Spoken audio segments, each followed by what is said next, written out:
پیغام عید کے لیے آپ کی خدمت میں عرض کرنا ہے۔ نبی پاک صلی اللہ تعالی علیہ وآلہ وسلم کو نا جو چیز بڑی پسند ہے وہ ایثار ہے، اپنے منہ کا نوالا نکال کے کسی کو دے دینا، یہ حضور کو بڑا ہی پسند ہے۔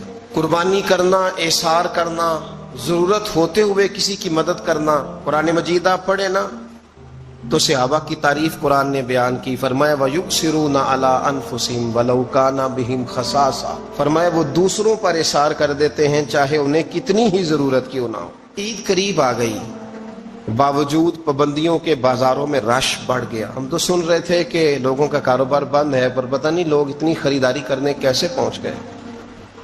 لیکن کچھ لوگ ایسے بھی ہیں جن سے میں نے دبے لفظوں میں پوچھا کہ سوٹ سلوا لیا ہے، تو انہوں نے جب یہ کہا نا کہ دکانیں ہی نہیں صحیح طریقے سے کھلی، تو وہ نا ان کی جھکی جھکی آنکھیں بتاتی تھیں کہ دکان پہ جانے کے پیسے کوئی نہیں پاس۔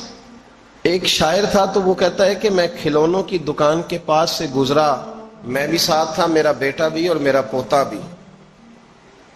تو میرا پوتا ضد کرنے لگا کہ کھلونا لینا ہے، تو میرے بیٹے نے بڑا سمجھایا نہیں لینا نہیں لینا، پر بچے نے ضد نہیں چھوڑی، باپ نے مارا بھی ڈانٹا بھی، پر اس نے کہا نہیں میں نے کھلونا لینا ہے۔ تو جب میرا بیٹا نہیں مان رہا تھا تو میں نے پھر اس کو کہا، میں مثال دے رہا ہوں، پس منظر کچھ یوں بنا ہوگا۔ اس نے کہا کہ تم کھلونے کی دکانوں کے پاس سے کیوں گزرے؟ یہ بچے کی ضد ہے، یہ سمجھوتا نہیں کرتی، یہ بچوں کی ضد ہے، یہ سمجھوتا۔ اور وہ آج بھی دوپہر میں بچوں کو سلا دیتی ہے اس ڈر سے کہ گلی میں پھر کہیں کھلونے بیچنے والا نہ آ جائے۔ صرف میری گزارش اتنی ہے کہ 3 جوڑے بنوانے والا ایک بنوا لے، اور تھوڑا تھوڑا نا ایثار کا جذبہ، غریبوں کا عید پر خصوصی خیال۔ امیروں نے سارا مہینہ گوشت کھایا ہے اور بڑا دب کے کھایا ہے۔ جو نبی پاک کی امت سے پیار کرے نا، رسول پاک اس سے بڑا پیار کرتے ہیں۔ اس طرح کرنا، عید پہ گوشت کا آرڈر دینا، لیکن ایک دن اپنے گھر پکا لینا، اور کوشش کرنا کہ دائیں بائیں جہاں گوشت نہیں نہ جاتا تھوڑا تھوڑا وہاں بھی صرف چھوٹے چھوٹے خرچے اپنے کم کر کے، تو وہ پھر بھی جیب میں نہیں رکھنے، وہ تھوڑا سا نا اظہار اس عید پہ بڑا ضروری ہو گیا ہے۔ ہاں کچھ ہیں ایسے ہی گھر، آپ یقین کریں گاؤں میں پھر بھی کچھ لوگ ایسے ہیں جو خیال کر لیتے ہیں۔ شہروں میں چونکہ ہم ایک دوسرے کا حال بھی نہیں پوچھتے، آج بھی گاؤں میں کچھ کچے مکانوں والے اپنے ہمسائے کے گھر فاقہ نہیں ہونے دیتے۔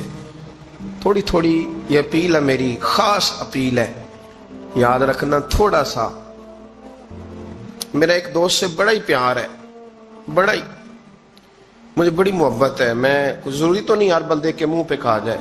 ان کی بیٹیاں کام کرتی ہیں، مجھے ایک صبح انہوں نے بتایا کہ بچیاں کام پہ جاتی ہے، تو میں فجر کے بعد سوتا ہوں، اس دن میں سو نہیں سکا، بڑا میں اذیت میں آ گیا۔ میں نے کہا کہ بیٹیاں تو میری بھی ہیں نا، تو اس لیے یہ تھوڑا سا نا مہربانی کریں، خدا را تھوڑا سا نا امت کا درد بھی محسوس کریں۔ بڑی بڑی سوسائٹیاں تو تھوڑی ہیں، زیادہ لوگ تو ابھی بھی کچے مکانوں میں ہیں، تو مہربانی کریں تھوڑا سا ان لوگوں کا اس عید پہ ضرور خیال کریں۔ آج 21 رمضان کو میرے ابا جی فوت ہوئے تھے، آج کے دن، آج ان کو 19 سال ہو گئے۔ اب 19 سال پہلے میں کہاں تھا آپ سوچ سکتے ہیں۔ تو میں نے بڑے ان کے جانے کے بعد راتیں بھی دیکھی ہیں، اور میں نے ان کے جانے کے بعد بڑے کٹھن معاملات بھی دیکھے ہیں، تو میں نے یہ ذائقہ چکھا ہے، مجھے پتہ ہے کہ یہ جو غریبی کا اور یتیمی کا رنگ ہوتا ہے، اس کی اصل شکل کیا ہے وہ میں نے اصل شکل دیکھی ہے، تو میں اس کے مد و جزر سے میں واقف ہوں، مجھے اس کا پتہ ہے۔ تو مہربانی فرمائیں، آپ سے میری یہ درد مندانہ اپیل ہے کہ تھوڑا تھوڑا دائیں بائیں ضرور توجہ کیجئے گا۔ ہم نے اس عید پہ کوشش کرنی ہے کہ ہماری گلی میں، ہمارے محلے میں، ہمارے دائیں بائیں تھوڑا سفر کریں، بچوں کو دیکھیں، سرکاری سکول سے نکلتے بچوں کو دیکھیں، مساجد مدارس سے نکلتے بچوں کو دیکھیں، ہم نہ ایک ایک دو دو کا ساتھ دیں. میرے پاس بیسیوں لوگ آتے ہیں، آتے تو وہ دعا کا کہنے ہیں، آتے تو صرف یہ بتانے ہیں کہ اس مشکل میں ہوں دعا کرنا، لیکن دوستو لوگوں کی باتیں سن کے بڑی تکلیف ہوتی ہے. ہم کیا کسی کی مدد کر سکتے ہیں؟ ہمارے لیے تو مدارس چلانے مشکل ہیں، لیکن لوگ اذیت کا شکار ہیں. ذہنی کرب کے نیچے لوگ آ گئے، اتنی بڑی اذیتیں کھڑی کر دی گئی ہیں. تھوڑا تھوڑا دیکھو، 2 کا کھانا 3 بھی تو کھا ہی سکتے ہیں نا، 3 کا کھانا 4 بھی تو کھا ہی سکتے ہیں نا. میرے محبوب نے ہمیں یہ نہیں کہا تھا زیادہ گوشت پکانا، بلکہ رسول پاک نے تو رنگ ہی بڑا سادہ دیا ہے. کریم نے فرمایا عائشہ شوربہ ذرا زیادہ کر لو، پڑوسیوں کو بھی سالن دے دیں گے. ایک بچہ آ گیا، یتیم بچہ. اس نے آ کے عرض کی حضور 3 گھر میں افراد ہیں، میں، میری بہن اور میری بیوہ ماں. والد حضور چلے گئے اور آج نہ 3 دن ہو گئے روٹی کوئی نہیں کھائی.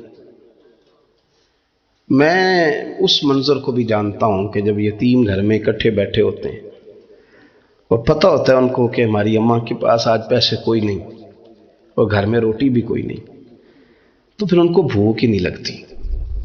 ہاں نہیں لگتی. اماں پوچھتی ہے پتر روٹی کھانی ہے؟ نہیں میں تو سویرے جو کھایا تھا وہ ہضم ہی نہیں ہوا. اماں جی شاہی کوئی نہیں. یہ پردے اس طرح کر کے بچائے جاتے ہیں. ایک دوسرے کو تسلیاں دینا، ایک دوسرے سے پیار کا بڑھ جانا، ایک دوسرے کے لیے جذبات اور طرح کے بن جانا حکمت الہی کے تقاضے ہوتے ہیں.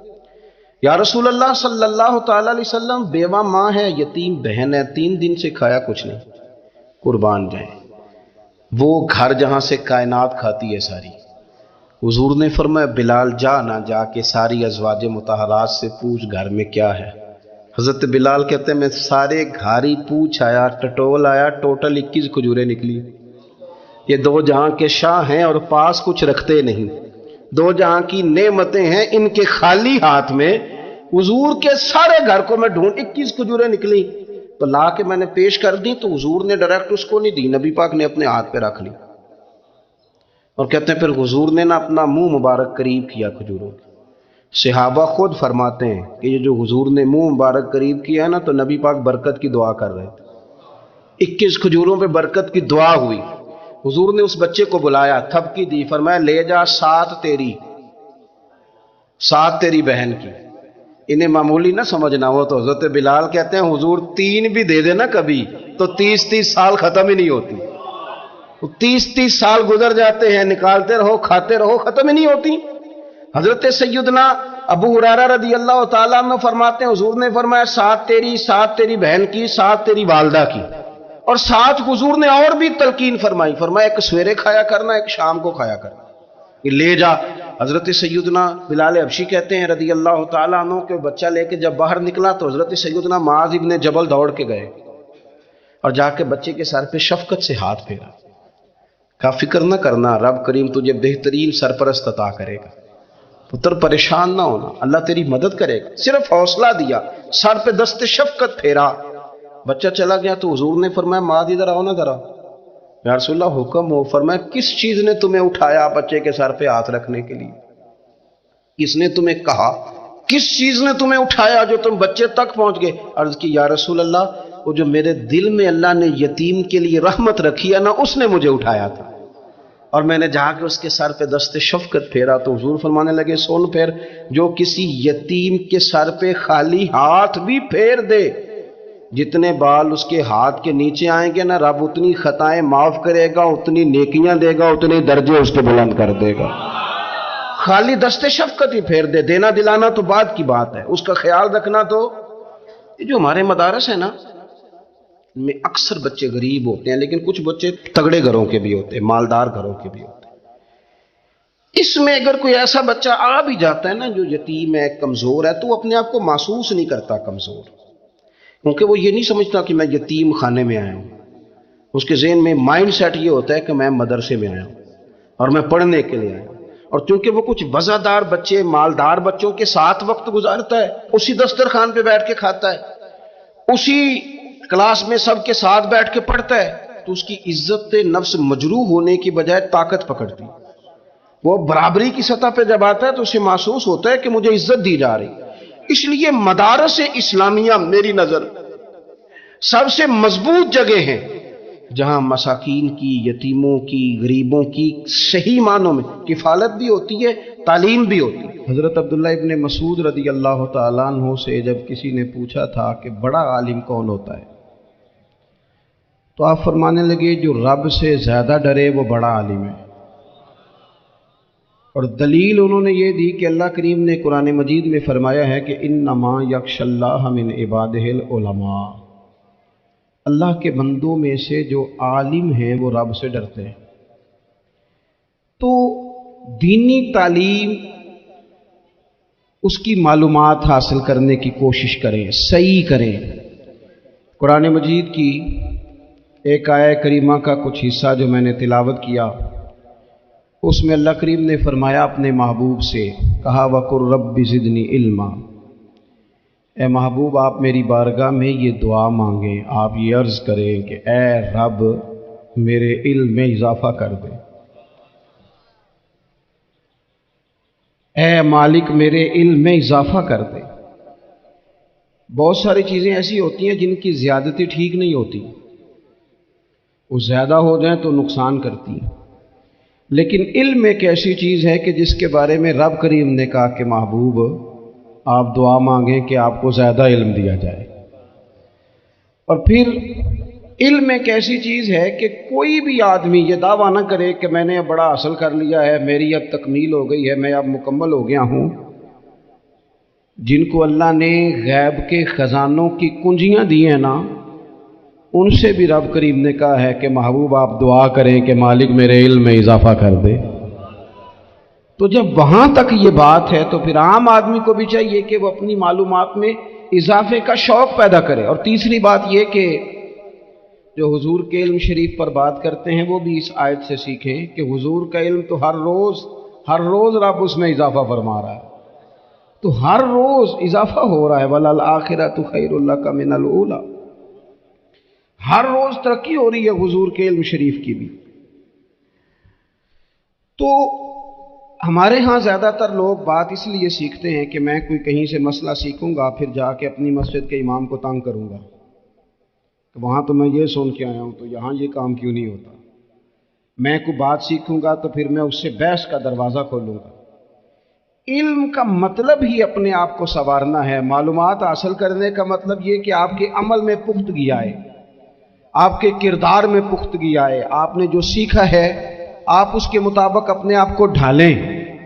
مسلم شریف میں موجود ہے، نبی پاک صلی اللہ علیہ وسلم نے دعا مانگی ہے، اے اللہ میں اس علم سے تیری پناہ مانگتا ہوں جو علم تو ہو پر نفع والا نہ ہو۔ جس بندے کے علم نے اسے نفع نہیں دیا، وہ کچھ سیکھ نہیں سکا اس سے، تو اس کا علم کسی کو کیا نفع دے گا؟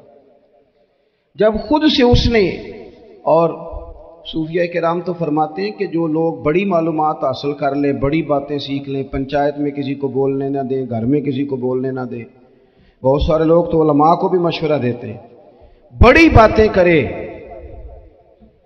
لیکن عمل کے لحاظ سے بندہ زیرو ہو تو اہل دل فرماتے ہیں اس کی صحبت سے بچو۔ اسے بڑا پتہ ہے، بڑی باتیں آتی ہیں، بڑی باتیں کرتا ہے، لیکن گفتگو کی حد تک تو بہت بڑا ہے، عمل کے معاملے میں صفر ہے۔ بہت سارے لوگ مسجد کے حجرے میں میٹنگ ہو رہی ہوتی ہے اور وہ لمبی دلیلیں اور مشورے دے رہے ہوتے ہیں، نماز کا ٹائم آ جائے تو اٹھ کے چلے جاتے ہیں، کہتے ہیں میں اپنے محلے دی مسیتیں پڑھنی ہیں۔ کئیوں کو کام یاد آ جاتا ہے۔ فرمایا کہ شخص کے پاس معلومات بڑی ہوں لیکن عمل کے معاملے میں بندہ زیرو ہو تو اسے بچنا کیوں؟ اس لیے کہ اگر پڑھا لکھا آدمی بے عمل ہونا تو وہ اپنی بے عملی پر بھی دلیلیں پیش کرتا ہے۔ وہ کہتا ہے میں یہ کام نہیں کرتا تو یہ میرے پاس دلیل ہے، وہ تو بے عملی کو بھی مزین کر دے گا معاذ اللہ۔ تو دینی تعلیم ایک تو حاصل اس لیے کریں کہ ہم نے اپنے آپ کو سنوارنا ہے، اور دوسرا علم کا شوق طبیعت میں ہو۔ دیکھیں نا، اللہ کے حبیب صلی اللہ علیہ وسلم نے فرمایا ہے کہ جو علم کے رستے پہ چل پڑا وہ جنت کے رستے پہ چل پڑا ہے۔ جمعوں میں، محفلوں میں کانوں کے ذائقے کے لیے نہ آئیں، اس لیے آئیں کہ میرے علم میں، میرے عمل میں یہ کوئی اضافے کی بات بنے گی، میں کوئی نصیحت حاصل کروں گا تو میرے دل کا زنگ اترے گا۔ ہمارے ہاں یہاں لوگ مزے کے لیے آتے ہیں اور آج کل لوگ فوٹو کے لیے آتے ہیں۔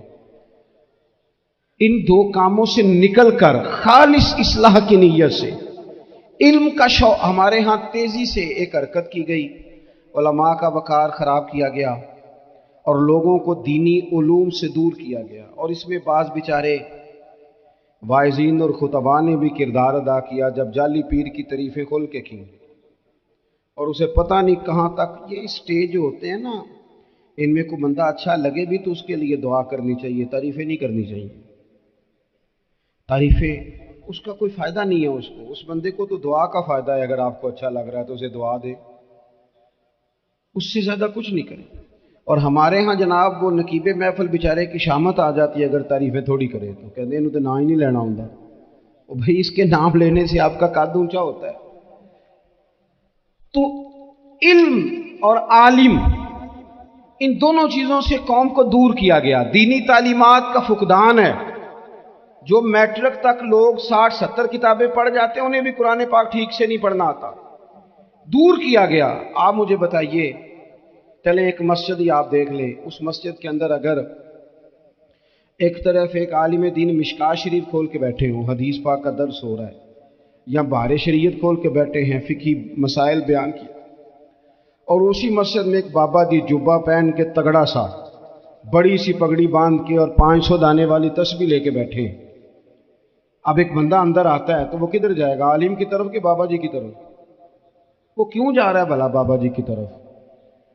وہ اس لیے کہ ہم نے اسے یہ بتایا ہی نہیں کہ جس طرح سبحان اللہ سبحان اللہ سبحان اللہ پڑھنا عبادت ہے نا، اسی طرح دارابا پڑھنا بھی عبادت ہے۔ اسے ہم نے بتایا نہیں کہ جب تک علم کے رستے میں رہنا بھی عبادت ہے، جب تک اسے یہ سمجھ نہیں نہ آئے گی کہ جس طرح وظائف کی کتاب پڑھنا عبادت ہے، اسی طرح مشکات شریف پڑھنا بھی عبادت ہے، حدیث بخاری کا درس لینا بھی عبادت ہے، مسلم شریف کی احادیث پر اپنے اساتذہ سے بیٹھ کر دروس پانا بھی عبادت۔ جب تک یہ پورا مزاج دیکھے نا، نبی پاک صلی اللہ علیہ وسلم نے فرمایا رات کی ایک گھڑی بھر دین سیکھ لینا ساری رات نفل پڑھنے سے بہتر ہے۔ اب ہمیں سمجھنا چاہیے کہ کتاب پڑھ کے بھی بندہ رب رسول تک پہنچ سکتا ہے، کتاب و سنت رستہ آسان کرتے ہیں، لیکن ہمارے ہاں کیا مزاج دیا گیا ہے؟ بابا جی کے پاس چلو، ضرور جائیں بابا جی اگر نیک ہیں تو منع کوئی نہیں کر رہا، لیکن جو سوچ ہمیں حضور نے دی ہے ہم نے اسی سوچ کے مطابق اپنے معاملات کو ترتیب دینا ہے نا۔ اب ایک بات میں نے آپ سے پوچھی اور آپ نے کہا قوم ساری بابا جی کی طرف جائے گی۔ حدیث پاک کس طرح ہے؟ اللہ کے محبوب مسجد شریف میں تشریف لائے، دونوں جانب لوگوں کے حلقے بنے ہوئے ہیں، لوگ بیٹھے ہوئے ہیں، ایک حلقے میں لوگ اللہ کی یاد کر رہے ہیں، ذکر ہو رہا ہے، ایک حلقے میں بیٹھ کے ایک عالم کتاب و سنت کا درس دے رہے ہیں، ایک صحابی اور باقی سن رہے ہیں۔ خاص توجہ کریں نوجوان میری بات پر، رسول کریم صلی اللہ علیہ وسلم دونوں کے بیچ کھڑے ہو گئے اور کریم نے فرمایا دونوں محفلیں خیر کی ہیں، دونوں ہی حلقے خیر کے ہیں۔ اور پھر حضور فرمانے لگے مجھے چونکہ رب نے استاد بنا کے بھیجا ہے، میں چونکہ معلم بن کے آیا ہوں، یتلو علیکم آیاتنا ویزکیکم، میں چونکہ کتاب و سنت کی تعلیم کے لیے آیا ہوں۔ یہ لفظ کہتے کہتے حضور اس جماعت میں بیٹھ گئے جو دین پڑھ اور پڑھا رہی تھی۔ حضور وہاں بیٹھے جہاں بات دین کی ہو رہی، جہاں لوگوں کو اللہ رسول کی بات بتائی جا رہی۔ تو جمعے میں وقت پہ آئیں، اپنی دینی معلومات مضبوط کریں۔ اور حضرت یوسف بن عبداللہ بن عبد السلام، یہ حضرت عبداللہ بن سلام کے بیٹے تھے۔ یہ کہتے ہیں کہ میرے والد حضرت عبداللہ بن سلام حضور کے صحابی تھے، اور حضرت ابو دردہ ان کا آپس میں بڑا دوستانہ تھا۔ کہتے ہیں میں ملنے چلا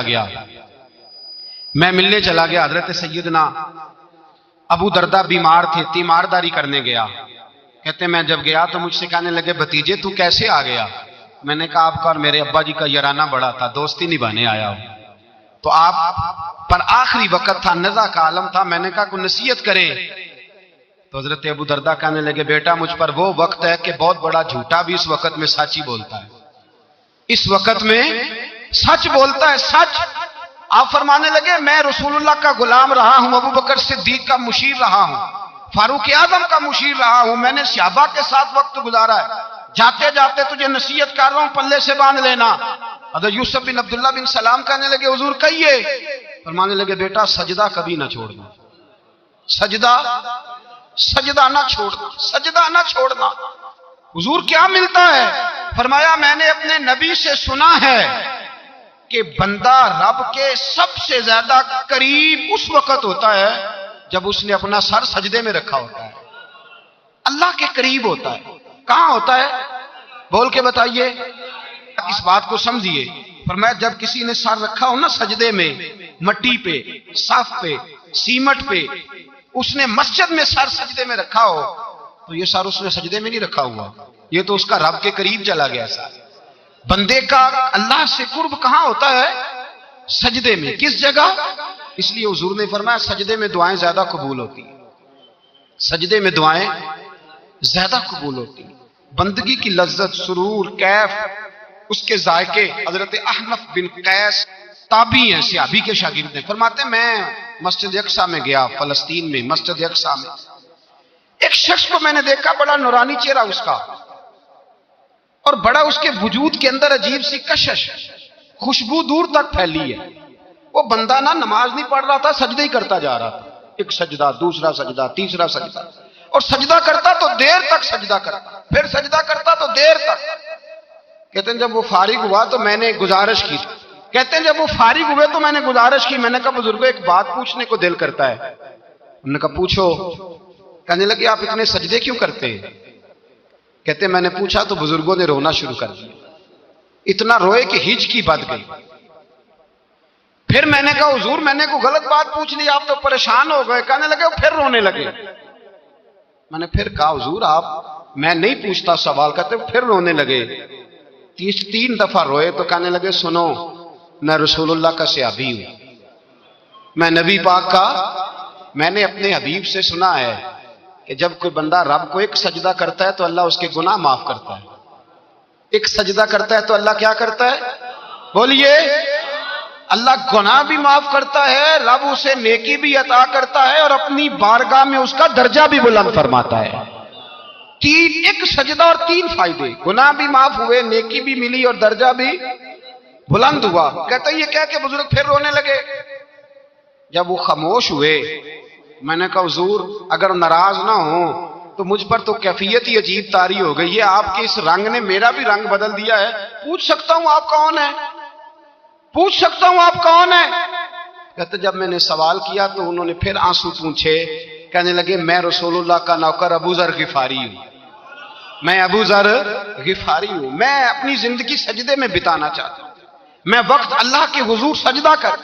حضرت عمر فاروق رضی اللہ تعالیٰ عنہ نکلے عید کا خطبہ دینے کے لیے، تو بیوی سے کہنے لگے جوتا، اس نے کہا صاحب اتنی دفعہ ٹوٹا ہے اب گانٹھا نہیں جا سکتا، اتنی دفعہ ٹوٹا ہے کہ اب دوبارہ پیمند نہیں لگ سکتے۔ تو حضرت عمر کہنے لگے چل کوئی حرج نہیں ہے، بغیر جوتے کے ننگے پیر ہی چلتے ہیں، کوئی حرج نہیں۔ تو کہنے لگے لوگ کیا کہیں گے؟ فرمایا چپ کر، لوگ جس دن عمر نے یہ دیکھ لیا نا لوگ اس کے بارے میں کیا کہتے ہیں، اس دن عمر نہیں رہے گا۔ تو کہا پھر آپ کا نظریہ کیا ہے؟ فرمایا میرا نظریہ یہ ہے کہ رب رسول میرے بارے میں کیا کہتے ہیں، لوگوں کا کیا ہے، لوگ کل کسی کے بارے میں کچھ کہتے ہیں اور پرسوں کچھ کہتے ہیں، میرا نظریہ یہ ہے کہ رب رسول میرے بارے میں ننگے پیر عمر جا رہے ہیں۔ کون جی؟ میں بڑا ماڑا۔ اچھا جناب کیا غربت ہے؟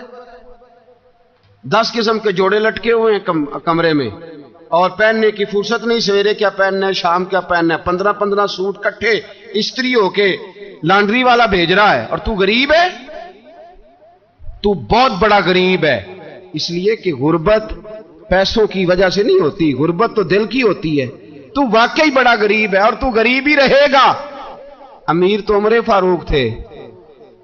فاروق تھے جو ننگے پاؤں چلے گئے عید کی نماز پڑھانے، تو رستے میں جو ملا کہنے لگا عمر جوتا تو پہن لو۔ فرمایا تمہیں عمر کا جوتا نہ پہننے کا نقص تو نظر آیا ہے، کوئی حرج نہیں، اگر عمر کو کبھی بتانا ہوا تو وہ والا نقص بتانا جو عمر کی سیرت میں پیدا ہو، کردار میں پیدا ہو، وہ والا نقص بتانا، یہ چھوڑو جوتے آتے جاتے رہتے۔ ننگے پاؤں گئے، ہمارے ہاں میں نے اس دن بھی کہا تھا ہمارے یہاں لوگوں نے بہانہ بنا لیا ہے حضور بخشوا دیں گے، محفل نعت 6 گھنٹے کی، نماز 5 منٹ کی، حضور بخشوا دیں گے۔ سنو نا جنہیں حضور بخشوا رہے ہیں، حضور انہیں بتا کیا رہے ہیں، حضور انہیں بتا کیا رہے ہیں؟ اللہ اکبر، کیا انداز ہے۔ حضرت ربیہ بن کعب کہتے ہیں میں حضور کو وضو کرایا کرتا تھا، بخاری مسلم۔ ایک دن حضور نے فرمایا سل یا ربیہ، ربیہ کچھ مانگ لو، تو کہتے ہیں میں نے مانگا تو پھر میں نے بھی وہ چیز مانگی جو سب سے قیمتی تھی۔ میں نے کہا حضور جنت میں وہ والا مکان چاہیے جس کی دیوار کے دوسری جانب آپ کا حجرہ انور ہو، جس کی دوسری سائڈ پہ آپ کا گھر ہو، تو اڈی میری کاند سانجی ہو گئی، وہ والا مکان چاہیے۔ نبی پاک نے فرمایا جا تجھے دیا، جا تجھے، بولیے جا تجھے، کمال ہو گئی، جا تجھے دیا۔ کون دیتا ہے؟ دینے کو منہ چاہیے، دینے والا ہے سچا ہمارا، میں جا تجھے دیا۔ ایک میری بات یاد رکھنا، حضور کیا فرمایا؟ اپنی زندگی میں سجدے زیادہ کرنا۔ کیا زیادہ کرنا؟ چلو سارے بولے ایک دفعہ، کیا کرا؟ کیا زیادہ کرنے ہیں؟ تو حضور بھی فرماتے ہیں میرا جنت میں پڑوسی وہ ہوگا جو سجدے زیادہ کر کے آئے گا۔ تو میرے بھائی اگر تو سجدہ ہی نہیں کرتا، تو اس لذت سے ہی ناشنا ہے، نماز جلدی کی، باقی سارے کام لیٹ کے، مسجدوں میں بیٹھے ہیں لوگ، خوش گپیاں چل رہی ہیں، بڑی بڑی لمبی، نماز کا وقت آیا تو چھوٹی ہو گئی، فٹافٹ کرو۔ نماز، عبادت، ریاضت، یہ تو بندے کو اللہ کے قریب۔ حضرت عبداللہ بن جعفر، حضرت جعفر طیار کے بیٹے تھے، نبی پاک کی پھوپھی کے بیٹے تھے حضرت زبیر بن عوام رضی اللہ تعالیٰ، وہ انتقال کر گئے۔ ان کا جب وصال ہوا تو 10 لاکھ دینار کا قرضہ تھا ان پر، اور جو زمین انہوں نے چھوڑی وہ زمین بنجر تھی۔ لو سن لے، جن پر قرضہ چڑھا ہوا ہے وہ نسخہ بھی سن لے، جن پہ قرضے ہیں نا، جو تنگ دست ہیں، جو روز رکے بھیجتے ہیں دعاؤں کے کہ بڑی پریشانیاں بڑی پریشانیاں، وہ وظیفہ سنیں، وہ وظیفہ سنیں۔ ہمارے زمانے میں وظیفے لینے کا رواج نہیں، تویز لینے کا رواج ہے۔ لینا چاہیے، تویز بری چیز نہیں، اچھی چیز ہے، لیکن زیادہ کام برکت والا کیا ہے؟ اللہ اللہ کرنا۔ کیا کام ہے؟ سجدہ کرنا برکت والا کام ہے۔ حضرت عبداللہ بن جعفر طیار کہتے ہیں میں نے قرضہ لینا تھا زبیر بن عوام سے، وہ وصال کر گئے، میں ان کے بیٹے کے پاس گیا، عبداللہ بن زبیر کے پاس۔ میں نے کہا پیسے لینے تھے، کہا بالکل لینے ہیں، میرے ابا جی مجھے وصیت کر کے گئے، لکھ کے گئے کہ یہ پیسے دینے، اور وہ یہ لکھ کے گئے ہیں، میں زندگی بھر کوشش کرتا رہا ہوں، ادا نہیں ہو سکے، بیٹا تیری ذمہ داری ہے میرے قرضے ادا کرنا۔ عبداللہ بن زبیر رضی اللہ تعالیٰ عنہ کہنے لگے میں انشاءاللہ آپ کی رقم دے دوں گا۔ تو عبداللہ بن جعفر طیار کہنے لگے بھائی ہم دونوں آپس میں ہیں، کوئی شے نہیں چھوڑ کے گئے آپ کے ابا جی، کوئی چیز نہیں، توجہ ہے میری بات پر؟ یہ صحابہ کا ذرا انداز دیکھیے گا بندگی کا، کوئی چیز نہیں چھوڑی۔ حضرت زبیر بن عوام کہنے لگے ایک زمین کا ٹکڑا ہے وہ بھی بنجر ہے، اس میں بھی کوئی کھیتی نہیں اگتی، سبزہ نہیں ہوتا، بنجر ہے، پانی کوئی نہیں، اور وہ اتنی خشک ریتلی زمین ہے کہ بڑا مشکل کام ہے وہاں سیراب کرنا، بے آباد زمین ہے۔ حضرت سیدنا عبداللہ بن جعفر کہنے لگے تو اس طرح کر، وہ مجھے ساری نہ دے، اس میں سے تھوڑی سی مجھے دے دے، میں 10 لاکھ دینار کے عوض وہی رکھ لیتا، تیرے باپ کا قرضہ ادا ہو گیا، دے تو صحیح۔ انہوں نے کہا آپ کیا کریں گے، وہ تو کسی کام کی نہیں، چند کوڑیوں کی بھی نہیں، فرمایا مجھے دے دو، میں جانوں اور میرا کام جانے۔ او بھائی یہ تھے بندگی والے لوگ، یہ تھے جن کا رب سے رشتہ ہے، جنہوں نے حضور کے صلی اللہ علیہ وسلم کے پاس بیٹھ کر بندگی سیکھی تھی۔ کہتے زمین کا ٹکڑا لے لیا، بنجر بے آباد ریتلی زمین، جب میرے حصے میں آئی پہلے دن اپنے غلام سے کہنے لگے جو جگہ تجھے زیادہ سخت لگتی ہے نا وہاں میرا مصلی بچھا دے، جو تجھے زیادہ بنجر بے آباد لگتی ہے وہاں مصلی بچھا، مصلی بچھا۔ غلام نے مصلی بچھایا تو عبداللہ بن جعفر نے اللہ اکبر کہہ کے نیت باندھی۔ یہ حضرت جعفر طیار کے بیٹے ہیں، حضرت علی کے بھتیجے، انہوں نے نیت باندھی نماز کی، سر سجدے میں رکھا، رونے لگے، کہنے لگے اللہ میں بھی تیرا بندہ اور جس سے لینے تھے وہ بھی تیرا بندہ، خدا بندہ ہمارے درمیان مہربانی فرما، کرم نوازی کر، رحمت کا فیصلہ فرما۔ اتنا روئے کہ مصلی بھیگ گیا۔ کہتے اتنا تڑپ رہے تھے کہ صحابہ اکٹھے ہو گئے ان کے گرد، مصلی بھیگ گیا۔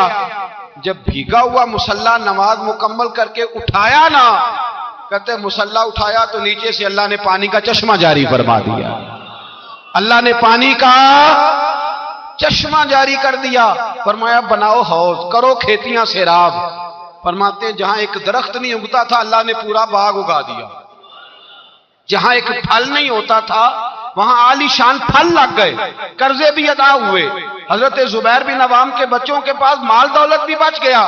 لوگ جب کہتے ہیں یہ ساری کس چیز کی برکت ہے، اور فرماتے یہ ساری سجدوں کی برکت ہے، یہ رب کی بندگی کی برکت ہے، یہ اس کی بارگاہ میں نماز پڑھنے کی۔ مسلمان توجہ نہیں کرتا، توجہ نہیں۔ جاگ رہے ہیں آپ حضرات؟ یہاں کوئی حکومت اعلان کرے نا کہ ہر نماز کے بعد 500 روپیہ، کتنا جی؟ میرے خیال کسی بھی نہیں ہونا مسجد۔ اور خدا کے بندو بات سمجھو، رب فرماتا ہے تو مسجد آدھا میں تجھے برکت عطا کروں گا، میں تجھے برکت دوں گا۔ میں ایک صحابی کہتے ہیں مجھے اکثر یہ حضور کا فرمان سنتا تو میرے دل میں خیال آتا آخر اللہ کس طرح برکت دیتا ہے اللہ آخر۔ ایک صحابی کہتے ہیں نبی پاک صلی اللہ تعالی علیہ وسلم نے فرمایا عبادت کرو اللہ برکت دے گا۔ میرے دل کے اندر خیال آیا کس طرح، آخر اللہ کس طرح سے نوازتا ہے، رنگ کیا ہے؟ کہتے میں یہ بات سوچ کے نا تو مجھے قضائے حاجت کی حاجت ہوئی، پخانہ پیشاب کے لیے میں نکلا تو ایک جگہ دور جا کے میں بیٹھا کھیتوں میں، دور جا کے کہتے میں پیشاب کر رہا تھا تو ایک چوہا اپنے بل سے نکلا اور ایک ہیرا میرے پاس رکھ گیا۔ میں پیشاب کر رہا ہوں، کہتے پھر گیا اندر تو ایک ہیرا اور رکھ گیا، پھر گیا تو پھر رکھ گیا، پھر گیا تو پھر رکھ گیا، کہتے 15 ہیرے چھوڑ گیا۔ اب میں فارغ ہوا، وہ ہیرے اٹھائے گھر نہیں لے کے گیا، مسجد نبوی میں گیا کہ حضور سے پوچھو میرے لیے جائز بھی ہیں کہ نہیں، بلوں سے نکل رہے ہیں، بلوں سے پیسے نکل رہے ہیں، ہمارے سارے بلوں میں ہی چلے جاتے ہیں، بلوں سے پیسے آ رہے ہیں صحابہ کو، برکت دیکھیں عبادت، بلوں سے پیسے آ رہے ہیں، بل سے۔ فرماتے ہیں میں وہ ہیرے اٹھائے تو در رسول پہ، جب میں نے پہلا قدم رکھا نا مسجد نبوی میں تو مجھے بتانا نہیں پڑا، میرے مصطفیٰ نے میرا چہرہ دیکھا اور مسکرا کے فرمایا پتہ چلا ہے اللہ کس طرح نوازتا ہے، خبر ہوئی ہے اللہ کس طرح نوازتا ہے؟ فرمایا رب کی بارگاہ میں جھکے رہو، وہ تمہیں وہاں سے دے گا تمہارا گمان بھی نہیں گیا ہوگا۔ اس کے حضور تو آؤ، اس کی جانب تو توجہ کرو۔ بندگی کی اپنی ایک لذت ہے، سجدے کا اپنا ایک ذائقہ ہے۔ اگر آپ نبی کریم سید عالم صلی اللہ تعالی علیہ وسلم کی عبادات کو ملاحظہ کریں نا تو سرکار کی زندگی میں کثرت ہے عبادت کی۔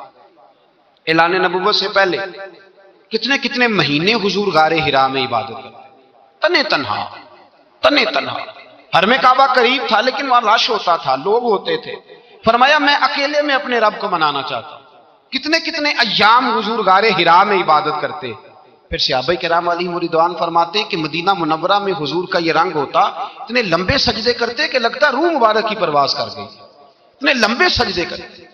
حضرت سیدنا معاذ بن جبل رضی اللہ تعالیٰ عنہ فرماتے ہیں 3 دن ہو گئے حضور چلے گئے، مدینے میں نظر ہی نہیں آ رہے۔ صحابہ پریشان، ابو بکر صدیق، عمر فاروق، عثمان غنی، مولا علی ڈھونڈتے پھرتے، حضور سید عالم صلی اللہ علیہ وسلم کا پتہ نہیں۔ فرماتے ہیں جناب صدیق ایک بار گھومتے گھومتے جبل سلا کی پہاڑی کے قریب گئے، ایک چرواہا بکریاں چرا رہا تھا، اس سے پوچھا تم نے میرے محبوب کو تو نہیں دیکھا؟ تو کہنے لگا مجھے نہیں پتا تمہارے محبوب کون ہے۔ ایک آدمی آج 3 دنوں سے غار میں رو رہا ہے، اتنی شدت کے ساتھ روتا ہے کہ میری بکریاں جا کے غار کے سامنے بیٹھ جاتی ہیں، بکریاں بھی روتی ہیں، میں بڑا کھینچتا ہوں پر لوٹتی نہیں، رات کو گھر لے کے جاتا ہوں تو جاتی نہیں، سویرے باڑے سے نکالتا ہوں تو دوڑی ہوئی آتی، پھوٹ پھوٹ کے روتی ہیں، لیکن حال یہ ہے کہ دودھ پہلے سے بھی زیادہ دیتی ہیں۔ حضرت ابو بکر صدیق کہنے لگے یہی تو میرے رسول پاک علیہ السلام کے نبی ہونے کی علامت ہے۔ اس صحابہ کو بلایا، 3 دن سے حضور سجدے میں ہیں۔ کتنے دنوں سے؟ یہاں سجدہ لمبا ہو جائے تو امام کے پیچھے لوگ بھاگنے لگتے ہیں کہ صاحب آپ تو فارغ ہیں، مجھے تو ڈیوٹی پہ بھی جانا تھا۔ 3 دن سے حضور سجدے میں، اتنا طویل سجدہ، اتنا طویل۔ صحابہ کہتے ہیں قدموں میں جا کے لگے، محبوبہ بس کریں آ جائیں۔ حضور نے فرمایا رب نے سورہ ہود نازل کر دی ہے، سخت حکم آ گئے ہیں۔ وہ کہتا ہے میں تیری امت سے حساب پوچھوں گا، میں اپنے رب کو منا رہا ہوں، بکر جاؤ مجھے منا لینے دو۔ حضور نے ہمیں بتلایا ہے کہ رب کو سجدہ کریں تو رب مانتا ہے، اس کو منانے کا طریقہ سجدہ کرنا ہے، جھکنا ہے، عبادت کرنا ہے۔ کہا وہ مانے گا تو میں آؤں گا۔ تڑپ گئے صحابہ۔ اور ایک روایت ایسی بھی ہے کہ جب بات نہ بنی تو حضرت فاطمہ سے عرض کیا حضرت فاطمہ شام کا سناٹا چھایا، اپنے آپ کو کپڑوں میں لپیٹا، دائیں بائیں شہزادوں کے لیا تو حضور کی بارگاہ میں گئیں، کہنے لگی محبوبہ بس کریں گھر آ جائے، مدینہ سونا ہو گیا ہے، مسجد نبی کی دیواریں بھی روتی ہیں، یا رسول اللہ ستون مجھ سے آپ کا پوچھتے ہیں، گھر آئیں۔ نبی پاک نے فرمایا فاطمہ تو بھی دعا کر، میں بھی دعا کرتا ہوں۔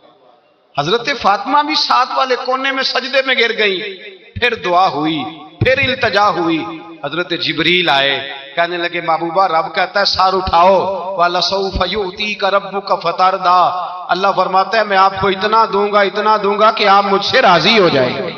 تو حضور تو سجدے کے عالم میں، حضرت سیدنا عبد الرحمن ابن عوف کہتے ہیں میں حضور کے ساتھ تھا، ہم مسجد نبی سے نکلے تو سامنے ایک باغ آیا، حضور فٹافٹ گئے اور باغ میں سر سجدے میں رکھ دیا، دیر تک حضور نے سجدہ کیا، اتنا لمبا کہ جیسے کسی کی روح پرواز کر گئی۔ کہتے میں حضور فارغ ہوئے تو عرض کی حضور اتنے لمبے سجدے کی وجہ؟ تو فرمایا میرے پاس جبریل آئے تھے اور انہوں نے کہا یا رسول اللہ رب کہتا ہے آپ کا جو امتی ایک بار درود پڑھے گا اللہ اس پہ 10 رحمت